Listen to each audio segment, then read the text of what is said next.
नमस्कार, मी सुहास भिसे. मी इंटिग्रम प्रॉपर्टी सर्व्हिसेसला रिप्रेझेंट करतो. We are government registered valuers as well as chartered engineers.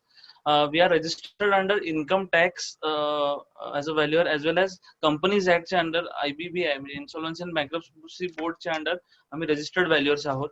Next, आमच्या टीम मध्ये 4 टीम मेंबर्स आहेत. मी स्वतः सुहास आणि माझी Mrs Purva Bhise. We are म्हणजे सिव्हिल इंजिनियर्स आहेत, पुढे आर्किटेक्ट्स आहेत आणि ऍडवायझरी बोर्ड्स मध्ये पण. नेक्स्ट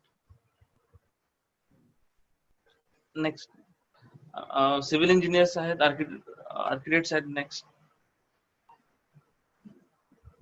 ही आमची ऍडवायझरी बोर्ड आहे. नेक्स्ट, या व्यतिरिक्त पहिली जी सर्व्हिस आम्ही देतोय ती इमूव्हेबल प्रॉपर्टी व्हॅल्युएशनची देतोय. त्याच्यामध्ये आपल्याला टेक्नो इकॉनॉमिक व्हायबिलिटी स्टडीज म्हणजे एखादा प्रोजेक्ट असेल, तो प्रोजेक्ट काही पहिल्या दिवशी संपत नाही, तो स्टेजेस मध्ये संपतो, किंवा एखाद्या बँकेने कोणाला तरी लोन दिलेला असतो, सो त्याची व्हायबिलिटी प्रोजेक्टची काय आहे ती स्टडी करून फायनान्शियल इन्स्टिट्यूशन्सला आम्ही देतो. Due diligence for financial assessment, project feasibility study म्हणजे जो प्रोजेक्ट चालू करायच्या आधी त्याचे सगळे कॅश फ्लोज किंवा कन्स्ट्रक्शन कॉस्ट खरंच फिजिबल आहे की नाही प्रोजेक्ट, हे आम्ही माहिती करून देतो. त्या व्यतिरिक्त जसं मी म्हटलं की गव्हर्नमेंट रजिस्टर्ड व्हॅल्युअर्स आहे, त्यामुळे कोर्टमध्ये जे काही आपल्याला व्हॅल्युएशन्स लागतात किंवा एखाद्याला आता विजासाठी काही व्हॅल्युएशन्स लागतात ते करून देतो. इन्कम टॅक्सच्या अंडर्स आपल्याला कॅपिटल गेन्सचे रिपोर्ट्स लागतात, सो ते आम्ही करून देतो. ह्याच्याच व्यतिरिक्त मार्केट इंटेलिजन्स आपण ज्याला म्हणतो, की एखादा मला फ्लॅट घ्यायचा आहे, मला कमर्शियल प्रॉपर्टी घ्यायची आहे, इंडस्ट्रियल लँड घ्यायची आहे, नुसतीच लँड घ्यायची आहे, तर त्याच्यासाठी जो लागणारा मार्केट इंटेलिजन्स आहे, म्हणजे एखाद्या फ्लॅटचं त्या बिल्डिंग मध्ये चालू असलेला रेट काय आहे, एक्झॅक्ट लाईव्ह सेल ट्रान्झॅक्शन काय झालेले आहेत, तो तुम्हाला विकायचं असेल, बाईंग, सेलिंग, रेंटिंग आणि लिझिंग साठी तुम्हाला जो काही मार्केट इंटेलिजन्स लागतो तो आपण देतो. त्याच व्यतिरिक्त आपण ऑनलाईन कन्सल्टेशन देतो, म्हणजे एखाद्याला कुठली प्रॉपर्टी घ्यायची असेल तर त्याच्यासाठी एक्झॅक्टली कुठले डॉक्युमेंट्स बघितले पाहिजेत, त्या म्हणजे प्रॉपर्टीच्या लिगॅलिटीच्या दृष्टीने कुठले डॉक्युमेंट्स तुम्ही बघितले गेले पाहिजेत, की पुढे जाऊन. कारण कसं होतं की एखादा फ्लॅट किंवा कमर्शियल प्रॉपर्टी आपण घेतो आणि नंतर काही सोसायटीच्या फॉर्मेशनच्या वेळेस काहीतरी डॉक्युमेंट्स मध्ये इकडे तिकडे झाल्यानंतर ते होऊ शकत नसतं, तर ते सगळ्याच गोष्टी आपण विकत घ्यायच्या आधीच आपण ती असेसमेंट करतो. नेक्स्ट,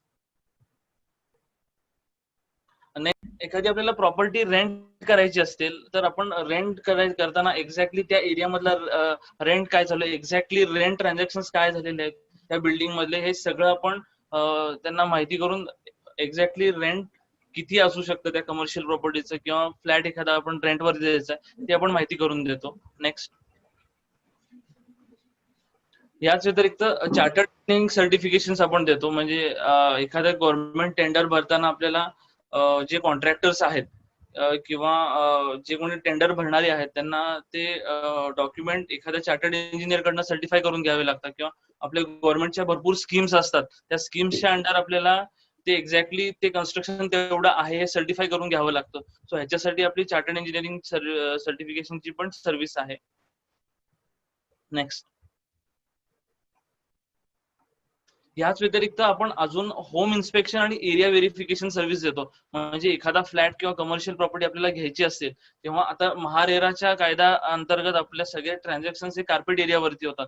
सो एक्झॅक्टली त्या प्रॉपर्टीचे कार्पेट एरिया किती आहे किंवा बिल्टअप एरिया किती होऊ शकतो, हे सगळं आपण एक्झॅक्टली तो एरिया मेजर करून तुम्हाला देतो. त्याचबरोबर होम इन्स्पेक्शन सर्व्हिसेस म्हणजे एखादा नवीन प्रॉपर्टी घेताना आपल्याला त्या प्रॉपर्टीमध्ये काही लिकेजेस आहेत किंवा काही प्रॉब्लेम्स आहेत तर सगळे आपल्याकडे मोर दॅन 100 चेकलिस्ट पॉइंट्स आहेत की जे आपण व्हेरीफाय करतो आणि आपण ती सर्व्हिस कस्टमरला प्रोव्हाइड करतो. याच व्यतिरिक्त आता नवीन जो कायदा आलेला आहे की सेल्फ रिडेव्हलपमेंट ऑफ सोसायटी, तर सेल्फ रिडेव्हलपमेंट ऑफ सोसायटीचा नवीन आता जो कायदा आलेला आहे त्याच्या अंतर्गत काय काय डॉक्युमेंटेशन तुम्हाला गरजेचं आहे, कुठले कुठले माणसं अपॉइंट करणं गरजेचं आहे सोसायटीला सेल्फ रिडेव्हलपमेंट करताना, ह्या सगळ्या गोष्टी आपण करून देतो तुम्हाला.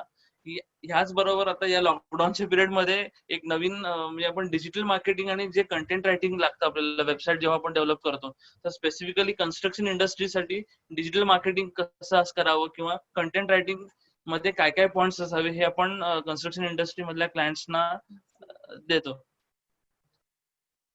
आणि ह्याच्या व्यतिरिक्त जर अजून काही माहिती हवी असेल तर आमच्या इंडिग्राम प्रॉपर्टी सर्व्हिसेसची वेबसाईट आहे, त्याच्यावरती आपण माहिती घेऊ शकता आणि आम्हाला कॉन्टॅक्ट करू शकता. थँक्यू.